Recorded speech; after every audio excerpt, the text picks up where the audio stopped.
예로부터 인류는 눈에 보이지 않는 영적 존재들을 취급해왔다. 이런 영적 존재들의 이름은 천사이기도 하고 영혼이기도 하며 하늘나라 신이기도 하다. 아무튼 인간은 자연의 법칙에 묶이지 않고 자유자재로 활동할 수 있는 인간보다 월등한 능력을 지닌 존재에 대해서 그려왔다. 실제로 오늘날까지도 많은 사람들이 천사와 같은 영적인 존재들을 직접 만나고 있는 것으로 알려져 있다. 사람들은 천사를 직접 눈으로 보기도 하며 귀로 천사의 음성을 직접 듣기도 한다. 하지만 모든 상황이 대체로 무난하게 흘러가는 일상 공간에서는 영적인 존재들과 조우하는 빈도가 매우 낮은 것이 사실이다. 산악인, 남극탐험가, 심해잠수부, 우주비행사, 테러 생존자 등은 위급하고 혹독한 환경에 처해 있게 된다. 그런데 극적으로 생존하여 귀환하게 된 그들은 놀라운 이야기를 들려주기도 한다. 가장 위험한 순간에 처해 있었을 때 웬 미지의 존재가 나타나서 자신들을 도와주었다는 것이다. 이 미지의 존재들은 홀연히 나타나 도움을 주고는 위급 상황이 종료되면 다시 홀연히 사라진다고 한다. 산악인, 남극탐험가, 심해잠수부, 우주비행사 등으로 활동하는 사람들은 그들 덕분에 자신의 임무를 성공적으로 무사히 마치게 된다고 한다. 극적인 상황에서 홀연히 나타나 도움을 주는 미지의 존재, 그들을 가리키는 용어가 있다. 바로 제3의 존재다.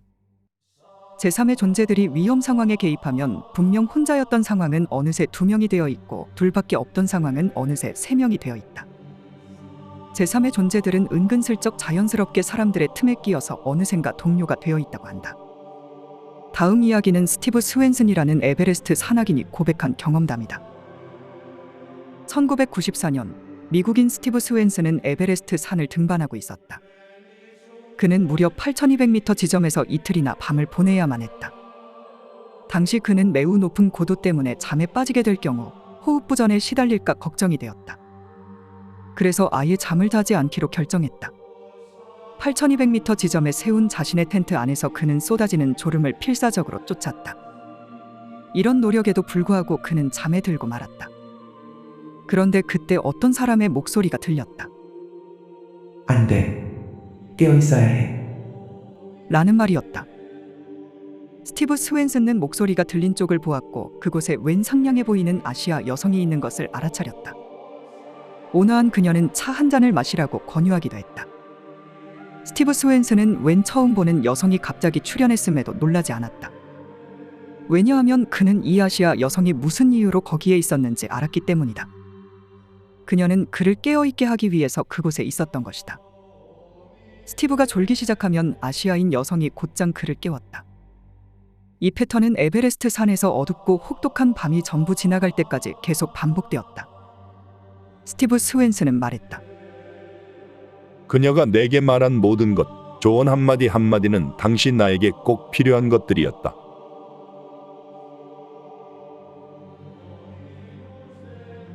물론 이 불가사의한 미지의 존재들은 신으로부터 파견된 수호천사로 생각되기도 하나 극한의 환경으로 인한 환각으로 생각되기도 한다. 하지만 제3의 존재를 단순히 환각으로 치부하기엔 환각과는 결정적인 차이가 있다고 한다. 제3의 존재 자체나 제3의 존재를 경험하는 사람의 마음 상태가 보통 또렷하고 평화롭고 제정신이라고 한다. 그리고 무엇보다 매우 긍정적이고 낙관적인 상태라고 한다. 이런 이유로 제3의 존재 혹은 미지의 존재를 경험했던 사람들은 하나같이 그 미지의 존재에게서 위협을 느끼지 않았다고 한다. 오히려 그들에게서 위로와 안심과 조언을 얻었다고 한다. 생존자들의 설명에 따르면 미지의 영적 존재들은 어떤 상황에서든 힘을 북돋아주려는 믿음직한 동료 같았다고 한다. 환각 속의 존재들은 사람에게 불안과 공포를 불러일으킨다. 환각 속의 존재들은 기본적으로 위협과 협박과 공격과 폭언을 일삼기 때문에 인간의 마음을 결코 긍정적으로 만들지 않는 것으로 알려져 있다. 그래서 환각의 존재와 제3의 존재는 완전히 다르다고 말할 수 있겠다. 1981년 6월 숙련된 히말라야 등반가였던 인도의 경찰관 파라시 모니다스는 히말라야를 등반하던 도중 극한의 상황을 마주하게 되었다. 그런데 그때 누군가가 자신의 오른편에 앉아있다는 사실을 깨달았다. 그는 당시 상황을 이렇게 묘사했다. 이 존재는 나와 함께 있었다. 때때로 말을 걸면 그는 살아남는데 집중하라고 나를 설득시켰다. 나도 그 말대로 살아남는데 집중하고 있었다. 그것은 희끄무레한 유령이 아니었고 동반자였다. 분명한 존재였다.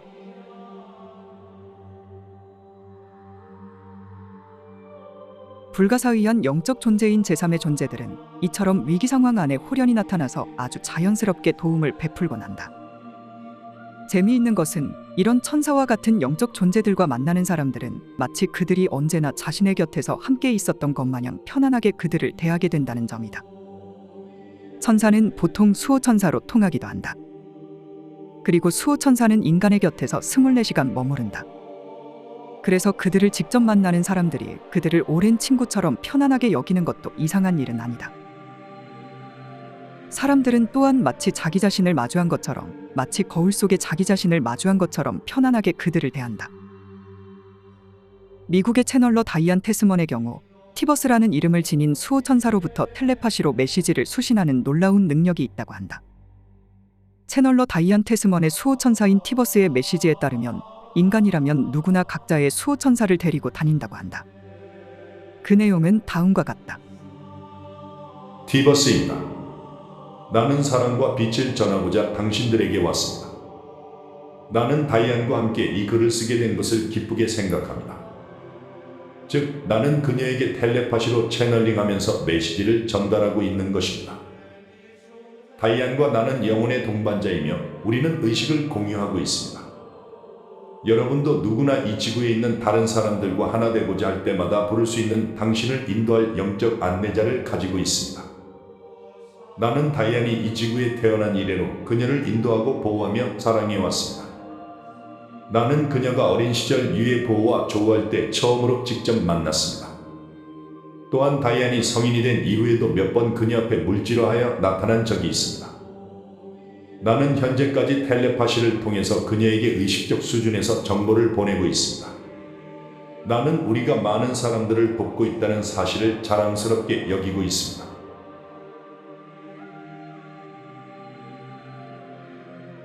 한국에도 수호천사 개념은 존재한다. 그것은 바로 관세음보살이다. 관세음보살은 이른바 K스타일 수호천사인 것이다. 관세음보살 할 때 관세음이란 세상의 소리를 꿰뚫어 본다는 뜻이다. 즉, 관세음보살이란 존재는 이 세상에서 들려오는 온갖 종류의 요청 소리와 온갖 종류의 탄식 소리와 온갖 종류의 슬픔 소리를 즉시 모두 꿰뚫어 보고서는 그 사람들에게 지금 당장 필요한 것들을 가져다주는 위대한 수호천사님 정도로 설명할 수 있겠다. 그런데 이 관세음보살이라는 존재는 단지 사람의 마음만 편안하게 만들어주는 힘만 있는 게 아니라 현세적인 이익까지 늘려주는 현실적인 힘까지 지니고 있는 것으로 여겨진다.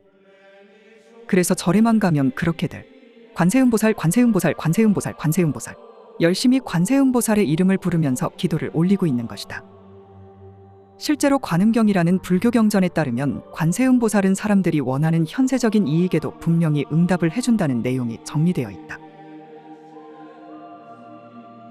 어떤 여인이 아들을 얻고자 하여 관세음보살에게 예배하고 공양하면 그녀는 복덕이 많고 지혜로운 아들을 낳게 되느니라.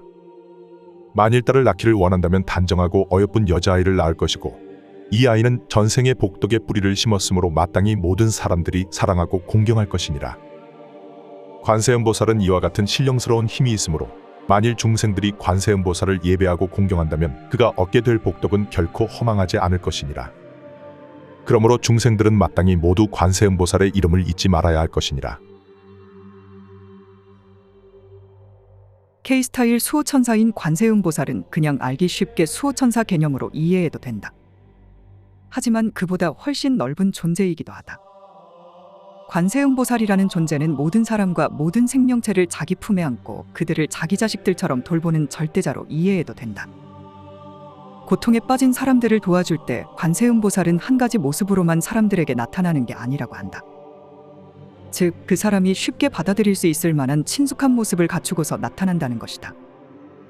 관련 내용을 소개하자면 다음과 같다.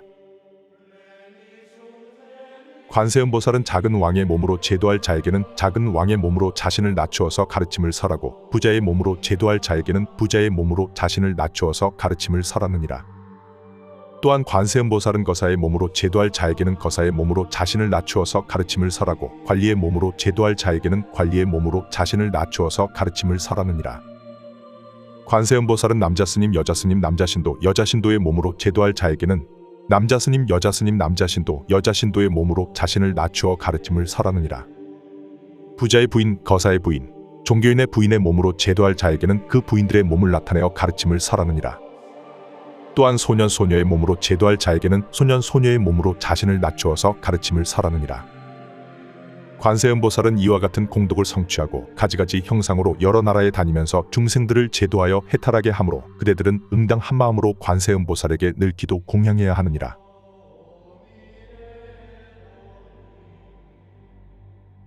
프랑스의 실존주의 철학자 사르트르는 인간을 가리켜 내던져진 존재라고 불렀다. 그만큼 인간의 삶은 의지할 때라고는 하나 없이 그저 수동적으로 이리저리 휘둘리면서 맹목적으로 살아가는 듯한 생존 현장처럼 보인다. 하지만 우리는 조금만이라도 주의를 돌린다는 선택을 할 수도 있다. 즉, 인간의 삶에 개입하고 있는 천사들의 이야기들을 살펴보는 것이다. 이런 이야기들을 접하고 나면 철학자 사르트르가 얘기한 것처럼 인간이란 존재는 마냥 내던져진 존재만은 아니라는 생각이 든다. 인간은 내던져진 존재이기도 하지만 분명 뛰어난 능력을 지닌 천사들로부터 도움받을 수 있는 존재, 그리고 그들로부터 인도받을 수 있는 존재이기도 한 것이다. 자기 삶에서 영적 존재들의 도움과 인도를 받겠다는 명백한 의지만 있다면 인간은 영적 존재들이 건네는 도움의 손길을 지금 당장 잡을 수 있는 것으로 보인다. 꼭 그 방식이 극한 상황 속에서 천사가 구체적인 모습을 드러내는 것처럼 신비로울 필요는 없는 것 같다. 그들은 꼭 모습을 드러낼 필요는 없다. 왜냐하면 우리의 생각과 느낌에 개입하기만 하면 되는 상황에서는 그럴 필요가 전혀 없기 때문이다. 영적 존재들, 미지의 존재들, 초월적 존재들, 고차원적 존재들, 천상의 존재들은 생각과 느낌의 차원에서 우리에게 끊임없이 도움의 메시지를 주고 있는 것으로 생각할 수 있는 것이다.